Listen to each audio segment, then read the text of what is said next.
और फिर परमेश्वर ने सोचा कि मैं कुछ बनाऊं। आमीन। और हम उत्पत्ति के पहले अध्याय के पहले ही वचन से देखते हैं कि परमेश्वर ने बहुत कुछ बनाया। उसने आकाश और पृथ्वी को बनाया, उसने जलचरों को बनाया, उसने वृक्षों को बनाया, पेड़ पौधों को बनाया, धरती को बनाया, पानी को बनाया।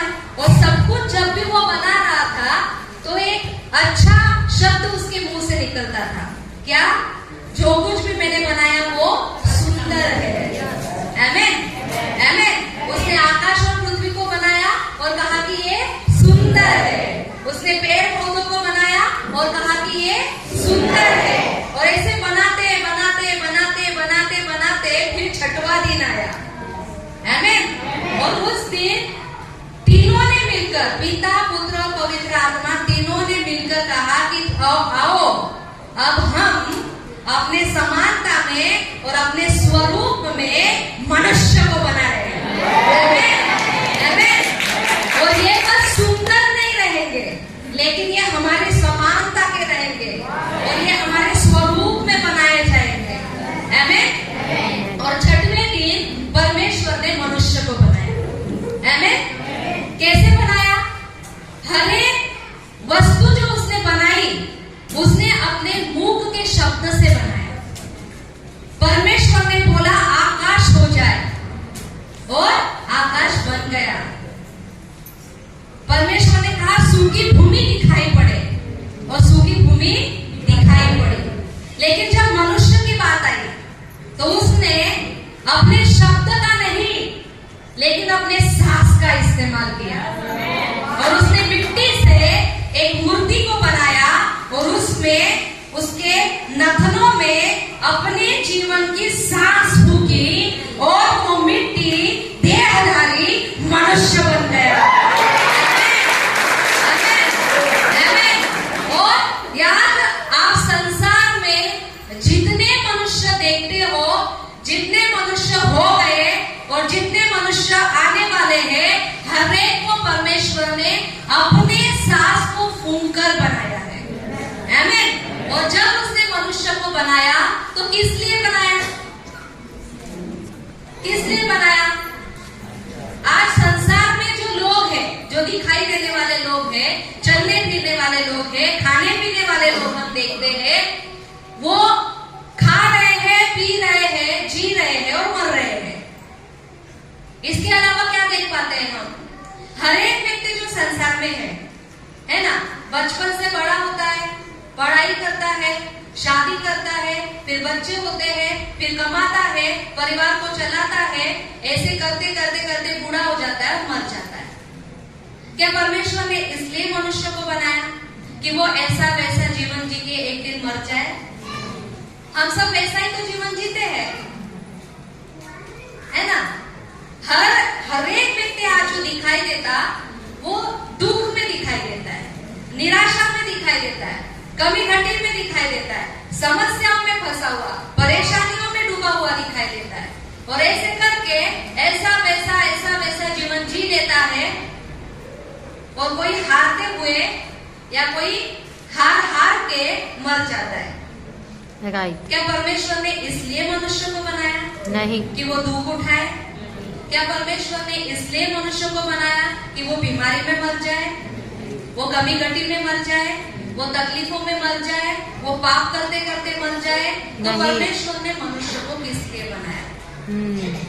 मनुष्य परमेश्वर की एक स्पेशल निर्मिति है। यस। उसने सबसे अलग मनुष्य को बनाया।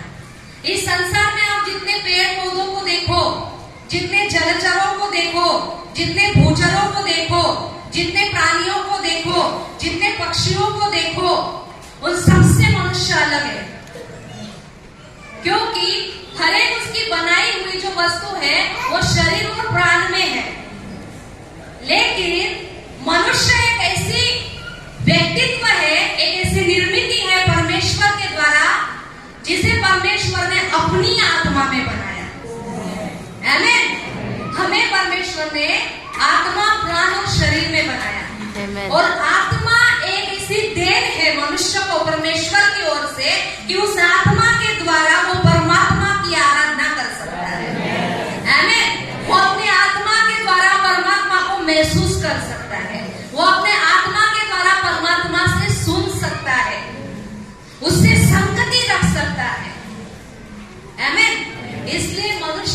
जो परमेश्वर के द्वारा निर्माण किया गया वो स्पेशल है।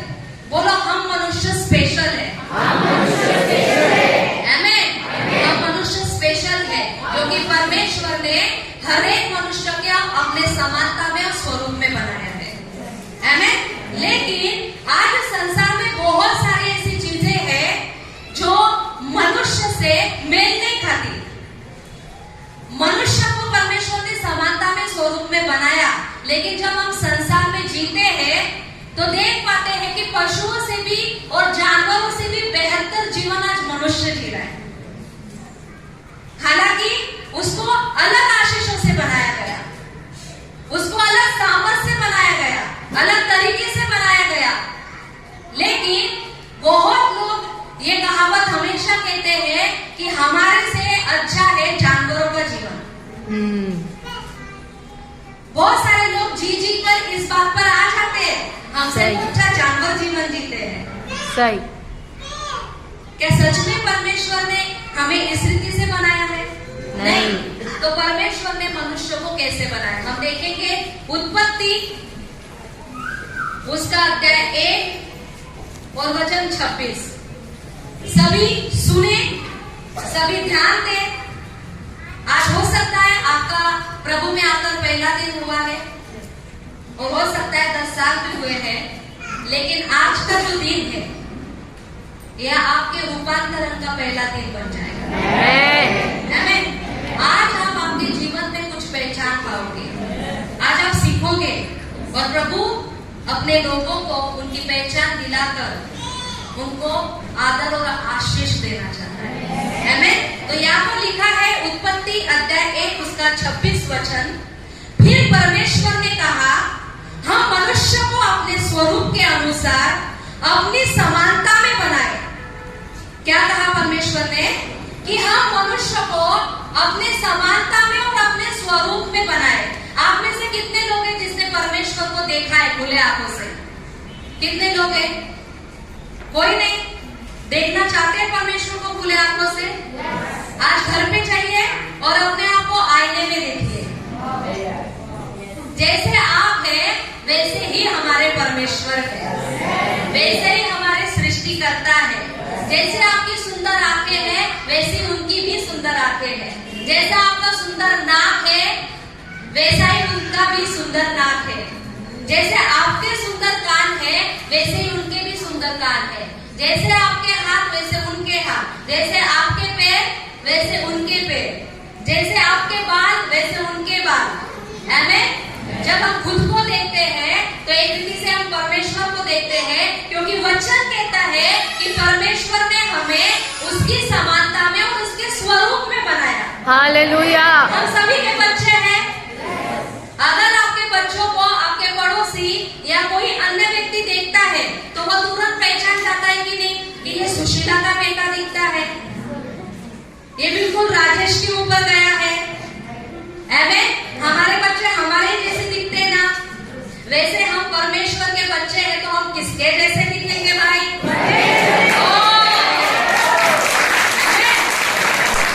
तो उघड़दार देवा आता उघड़दार देवा होते हुए बैठने की आवश्यकता नहीं। उसका दरवाजा हमारे लिए निरंतर खुला हुआ है, वो हम में आ बसा है। हाँ, पूरी रीति से उसके जैसे दिखते हैं। तो यहाँ पर लिखा है कि परमेश्वर ने मनुष्य को अपने समानता में और अपने स्वरूप में बनाया और छोड़ दिया क्या? नहीं।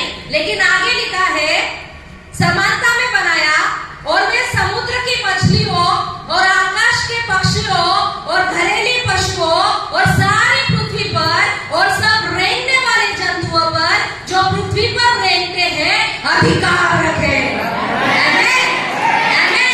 परमेश्वर ने सबसे पहले सृष्टि को बना लिया, आकाश और पृथ्वी को बनाया, पेड़ पौधों को बनाया, जलचरों को बनाया, अच्छे फल बनाए, अच्छे पक्षी बनाए, अच्छे प्राणी बनाए। और ये सब बनाने के बाद परमेश्वर ये नहीं चाहता था कि अब इन सबको मैं देखते रहूं और मैं अधिकार करते रहूं, लेकिन उसने ये सब कुछ किसके लिए बनाया? मनुष्य के लिए बनाया।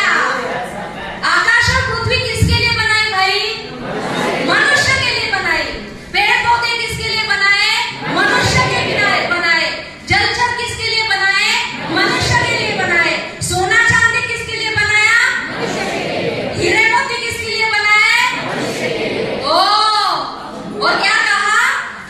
तू जा और सारे पक्षियों के ऊपर, जलचरों के ऊपर तू अधिकार कर।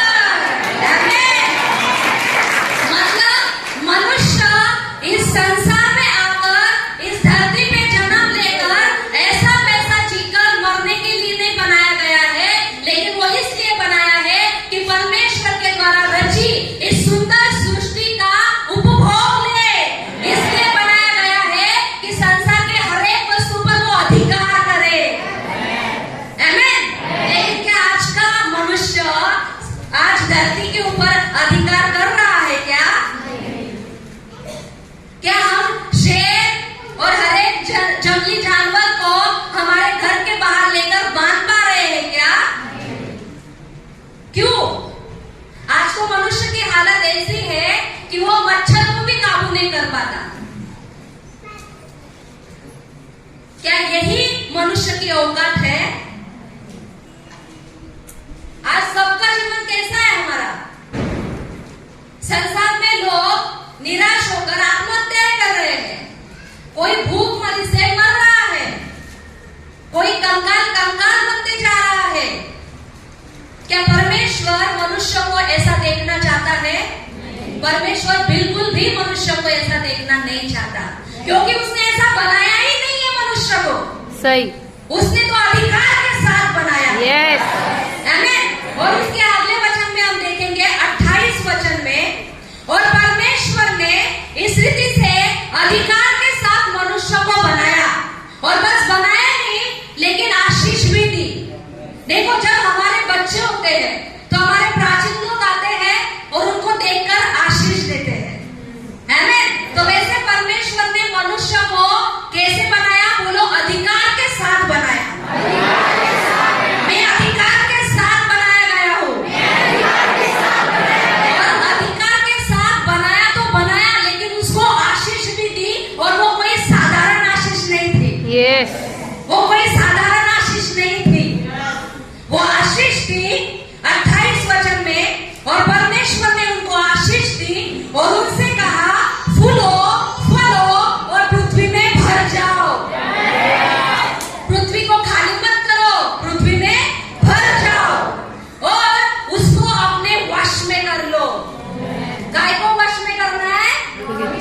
सारे पृथ्वी को, सारे जलचरों को, सारे प्राणियों को, पशु पक्षियों को, सोने चांदी को, हीरे मोतियों को अपने वश में कर लो। और आगे लिखा है, समुद्र की मछलियों तथा आकाश के पक्षियों और पृथ्वी पर रेंगने वाले सब जंतुओं पर फिर से एक बार अधिकार करो।